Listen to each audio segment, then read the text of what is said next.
Hi, I'm Kellyanne Osterberg, and I'm here to show you how to put together this very quick and easy step card using Meg's Garden Chantilly Cream paper and embellishments. Now, there are very proper ways to make step cards and tutorials out there created by far more superior teachers than myself, and that's in fact where I started. I found one of these tutorials, downloaded, printed out the instructions, and got to work. Alas, it was more difficult than I had first hoped it would be, and while I got there in the end, I couldn't help but wonder if there might not be an easier way to do it. And then I had an idea. So taking an already pre-folded card, so a pre-made one from a pack that comes with envelopes, or you could use an old card like a recycled one, as long as you keep the actual fold at the top, that's the most important part in this step. Popping it in your cutter, as long as you keep a consistent cut, that's the other thing. So I'm using about 1 inch or 3 centimeters, and I cut down, stopping as far from the bottom as I am from the edge. Flipping the card over, do another cut on the other side, again, keeping as far from the bottom as I am from the edge. So just creating almost like a little square at the bottom there to use.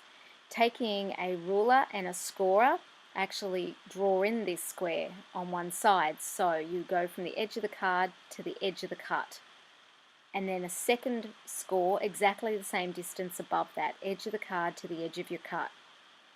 These are on our two side parts that are going to be the steps. On these scores, we fold the first one up, creating a mountain fold, and the second one down, creating a valley fold. And you can see that's how our actual steps come into the card. To make sure these are even, I always flip it over and push it down to the edges, just to make sure nothing's overhanging, and you can adjust if you're a little bit out at that point.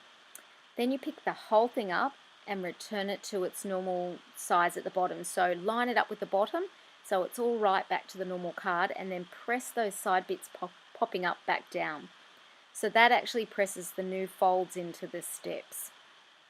And that's how you actually complete the whole actual step card. Now there's two things we sacrifice when we do it this way. We end up with that second little fold halfway down on the steps on the side that you can see there, and you end up with cuts through the back of the card. So that's not optimal, but there's an easy way to fix. Now the first one's solved with your decorations. These ones are Chantilly Cream pack from Meg's Garden, absolutely beautiful papers. You can use whatever decorations you like. What you're actually looking for is papers to go on the front, side and bottom of the card. So that's how I decorate. Break it down to 4 easy pieces, 2 sides, the middle panel and the bottom. And then you just layer up from there. So we're going to put on titles and bits and pieces. You might have different embellishments. I then build on it again, lace, pearls, flowers, ribbons, butterflies. You can just keep going. So you can go off the edge of it, or you can keep it within the confines of the card to fit back in the envelope. Now these bits at the back, the best way to fix those is to simply take a piece of cardstock, cut it to size, and then stick it in there. You're only going to see the cuts on the back, but they won't affect your card then. It actually makes it more stable. And that's how you complete the whole thing. So just to recap, we've got a fold on the left, fold on the right, 2 folds, then 2 scores, one above each other, the same distance, 2 folds, a mountain and a valley, and then 2 presses where we even it up at the back and then press the side bits down. And that's the whole card, folks. Thanks for watching.